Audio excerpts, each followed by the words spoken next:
है तीनों केंद्रीय मंत्रियों ने इस्तीफा दे दिया है और उनका इस्तीफा स्वीकार कर लिया है। राष्ट्रपति को यह इस्तीफा सौंपा गया है और आपको ये जानकारी दे दें, कृषि मंत्री नरेंद्र सिंह तोमर, अब उनका प्रभार मिल गया है अर्जुन मुंडा को। इसके साथ ही साथ प्रहलाद पटेल और रेणुका सिंह ने भी इस्तीफा दे दिया है। तीनों विधायक चुने गए हैं, इसलिए इस्तीफा दिया है और इनको विभाग जो मिले थे अब वो बांट दिए गए हैं। किसे क्या दिया गया ये भी जान लीजिए। अर्जुन मुंडा को कृषि मंत्रालय का प्रभार मिला है। राजीव चंद्रशेखर को जल शक्ति मंत्रालय का प्रभार दिया गया है। यह मंत्रालय था प्रहलाद पटेल के पास। और शोभा करंदलाजे को खाद्य प्रसंस्करण मंत्रालय का प्रभार दिया गया है। भारती प्रवीण को जनजाति मंत्रालय दिया गया है। और अब ये तीनों एक नई जिम्मेदारी प्रदेश में निभाएंगे। प्रहलाद पटेल ने नरसिंहपुर से चुनाव जीता है, तो नरेंद्र सिंह तोमर दिमनी विधानसभा सीट से जीत कर आए हैं। और ये तीन तस्वीरें आपको दिखा रहे हैं, जहां अर्जुन मुंडा देश के नए कृषि मंत्री हैं, उनकी तस्वीर आप देख रहे हैं। वही राजीव चंद्रशेखर को जल शक्ति मंत्रालय का प्रभार मिला है।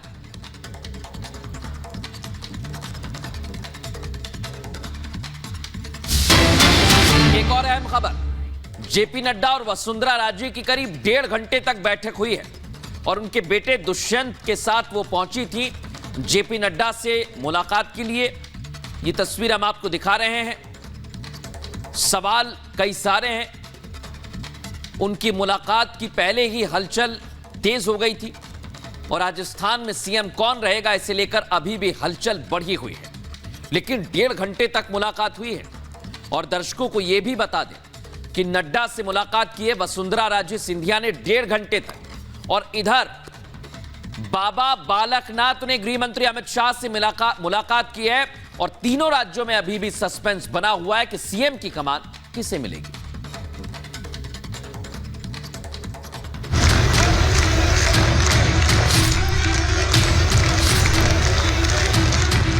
चुनावी मैदान में महाविजय हासिल करने वाली बीजेपी अब तीनों राज्यों में अपने उन महायोद्धाओं पर मुहर लगाने में लगी है जिनके सिर पर सत्ता का ताज होगा और जो लगातार तीसरी बार देश में मोदी राज लाने में बड़ा रोल प्ले करेंगे।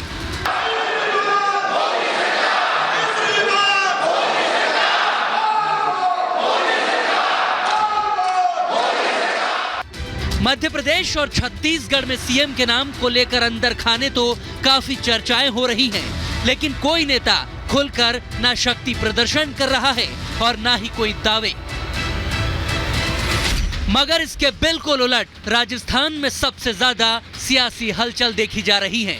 जयपुर से लेकर दिल्ली तक राजस्थान के राज तिलक को लेकर भागदौड़ मची है, क्योंकि वसुंधरा राजे सिंधिया अचानक दिल्ली पहुंची।